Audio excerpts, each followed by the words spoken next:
అందరికీ నమస్కారం అండి. నేను మీ సుజాత బీవీని. సాయి సుజాత బీవీ ఛానల్కి స్వాగతం. ఈరోజు నేను పల్లెటూరు స్టైల్లో చికెన్ కర్రీ, అలాగే దాని కాంబినేషన్గా ముద్ద ఎలా చేసుకోవాలో చేసి చూపించాలి అనుకుంటున్నానండి. ఈ కాంబినేషన్ను చాలా టేస్టీగా ఉంటుంది. చలికి వేడివేడిగా చేసుకొని తింటే అదిరిపోద్ది అనుకోండి, సూపర్గా ఉంటుంది. మీరు ట్రై చేయండి, చాలా బాగుంది కర్రీ కూడా. ఒకసారి మీరు ట్రై చేయండి, మీరే వావ్ అంటారు. ఇప్పుడు ఎలా చేసుకోవాలో చూద్దాము. ఒక కడాయిలో 1/2 kg చికెన్ తీసుకొని దానికి సరిపడా సాల్ట్, పసుపు, 2 స్పూన్ల కారం, 1 స్పూన్ చికెన్ మసాలా వేసుకొని అంతా ఆ ముక్కలకు పట్టేలాగా కలుపుకుంటామండి. అది కలుపుకొని ఒక వీలైతే 1/2 hour లేకపోతే 3 hours మ్యారినేట్ చేసి పెట్టుకోండి. ఇలా ఏం పల్లెల్లో చేయరండి, మనం అలవాటు పడ్డాం కాబట్టి. ఎందుకంటే ముక్కలు జ్యూసీగా ఉంటాయి కాబట్టి ఇలా చేసుకోండి. మీకు టైం లేకపోతే ఈ ఉప్పు కారాలు కలిపి పెట్టివేసి తర్వాత మనం మసాలా తయారు చేసుకునే లోపల కనీసం ఒక 20 minutes అన్న అవుతుంది కదా. కనీసం అప్పటి వరకు అయినా అది మసాలాలని దాంట్లోకి ఇంకుతాయండి చికెన్లోకి.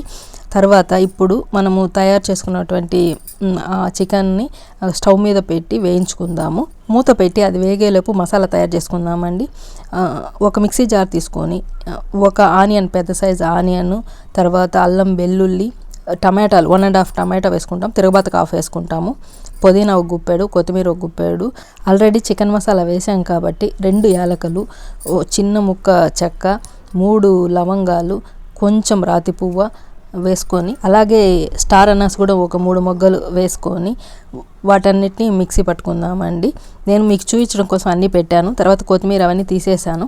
ఇప్పుడు అందులో 2 స్పూన్ల ధనియాల పొడి, అలాగే ఒక 1/2 స్పూన్ కారపొడి, ఆ కర్రీకి సరిపడా కొబ్బరి అండి ఒక 3 స్పూన్లు వేసుకున్నాను నేనైతే. అదంతా మిక్సీ పట్టి పక్కన పెట్టుకుందాము. ఇప్పుడు చికెన్ వేగిందేమో చూద్దాము. చూశారు కదా, దాంట్లో నుండి వచ్చే వాటర్ అంతా ఇంకిపోయింది. మనం ఆయిల్ ఏం వేయలే కదా, చికెన్ నుండి వచ్చే ఆయిల్ సపరేట్ అయింది. ఇప్పుడు దాన్ని తీసి పక్కన పెట్టుకొని అదే కడాయిలో గ్రేవీ చేసుకుందాం. చూడండి, మ్యారినేషన్ చేశాను కదా, ఎక్కువసేపు కూడా లేదండి, ఒక 1/2 hour పైన చేశాను. ముక్కలు దాదాపు 70% ఉడికిపోయాయి. ఇప్పుడు అదే కడాయిలో ఆయిల్ వేసుకొని కొద్దిగా ఆవాలు, మనం మిగిలించుకున్నాం కదా కొద్దిగా ఆనియన్స్, అవి వేసుకొని వేయించుకోవాలి. అవి వేగిన తర్వాత అందులో కరివేపాకు, అలాగే మిగిలించుకున్న 1/2 టమాటా ముక్కలు అన్నీ వేసి అవి కూడా వేయించుకోవాలి. అవన్నీ వేగిన తర్వాత మనం మిక్సీ పట్టుకున్నాం కదా ఆ మసాలాను అందులో వేసి అది పచ్చివాసన పోయేదాకా వేయించుకోవాలి. ఇందాక చికెన్ వేయించినప్పుడు చూపించాను కదండి, చికెన్లో ఎటువంటి ఆయిల్ మనం వేయలేదు. అలాగే ఆ చికెన్ స్కిన్లెస్ కాబట్టి ఎటువంటి ఫ్యాట్ ఉండదు, ఆ ముక్కల్లోని ఫ్యాట్ మాత్రమే, అందుకే అందులో ఆయిల్ తక్కువగా ఉంది. ఇప్పుడు ఈ మసాలాలంతా పచ్చివాసన పోయేదాకా వేయించుకుందాము. ఈ మసాలా ముద్ద వేయించిన తర్వాత ఆ మిక్సీ కూడా కడిగి ఇందులో వాటర్ వేసుకుందాము. అదంతా కాసేపు ఉడకనిద్దామండి, ఆ పచ్చివాసన పోయేదాకా. అది ఉడికిన తరువాత చికెన్ ముక్కలు మనం వేయించి పెట్టుకున్నాం కదా అది వేసుకుందాము. ఎప్పుడు చికెన్ రెసిపీస్ చేసినా కూడా మ్యారినేషన్ చేస్తానండి, ఎందుకంటే మనము మ్యారినేషన్ చేయకపోతే అవంతా నారగా ఉంటుందండి. అదే మనం మ్యారినేషన్ చేసామనుకోండి జ్యూసీగా, సాఫ్ట్గా. చూసారా, అది కాసేపు వేయించేసరికి ఎంత మెత్తగా ఉడికిపోయాయో. మనం తినడానికి కూడా, పెద్దవాళ్ళైనా కూడా తినడానికి చాలా బాగుంటుందండి. అందుకని ఎప్పుడైనా కూడా మీకు ఎంత టైం ఉంటే అంత ఫస్టే ఉప్పు కారాలు వేసేసి పక్కన పెట్టేయండి. మనము ఈ మసాలాలంతా తయారు చేసుకునే లోపల అది కాసేపైనా నానుతుంది కదా. ఊరికి అలాగే డైరెక్ట్ పెట్టి చేస్తే నార ఉంటుందండి, ఎట్లైనా ఉడకని నారలాగా ఉంటుంది. అదే మనం మ్యారినేట్ చేసి పక్కన పెట్టుకుంటే అది సాఫ్ట్గా ఉంటుంది. ఒకసారి ట్రై చేయండి. ఇప్పుడు చికెన్ ముక్కలు కూడా వేసుకొని వేయించుకున్నాం కదా, అవి కాసేపు వేగిన తర్వాత ఇందాక మనము చికెన్ మాత్రమే మ్యారినేషన్ చేసినప్పుడు ఆ చికెన్కి సరిపడా మాత్రమే సాల్ట్ వేసాము. ఇప్పుడు దాంట్లో మనము సరిపడా సాల్ట్ వేసుకుందాము. అలాగే దానికి కావాల్సినంత వాటర్. మనకు గ్రేవీ ఆల్రెడీ 70% ముక్కలు ఉడికిపోయాయి కదా, కాసేపు ఉడికితే సరిపోతుంది, ఒక 5 minutes లేదా ఒక 8 minutes. కాబట్టి దానికి అనుకూలంగా చూసుకొని వాటర్ వేసుకొని, అంటే గ్రేవీ మరీ నీళ్ళగా ఉంటే బాగుంటుందండి, మనకు కావాల్సిన కొంచెం చిక్కగానే చూడు నేను చూపిస్తున్నా కదా అలా ఉంటే సరిపోతుంది. కాబట్టి దానికి అనుగుణంగా వాటర్ వేసుకొని ఉప్పు కారాలు చూసుకొని సేపు ఉడకనిచ్చి దించేసుకుంటే చికెన్ గ్రేవీ కర్రీ రెడీ. ఇప్పుడు రాగి ముద్ద ఎలా చేయాలో చూద్దామండి. నేను ఒక 1/4 kg రైస్ తీసుకున్నా, దాన్ని బాగా కడిగేసుకొని ఇప్పుడు ఆ గ్లాస్లో 1/4 glass రైస్ వేసానండి. అదే కొలతతో 3 సార్లు వాటర్ వేసుకుంటానండి. అంటే 1 glass రైస్కి 3 glasses వాటర్ వేసుకోవాలి. ఇప్పుడు కుక్కర్ మూత పెట్టి జస్ట్ 1 whistle చాలండి, మరీ మెత్తగా అయిపోకూడదు. 1 whistle వచ్చేదాకా ఉంచుదాము.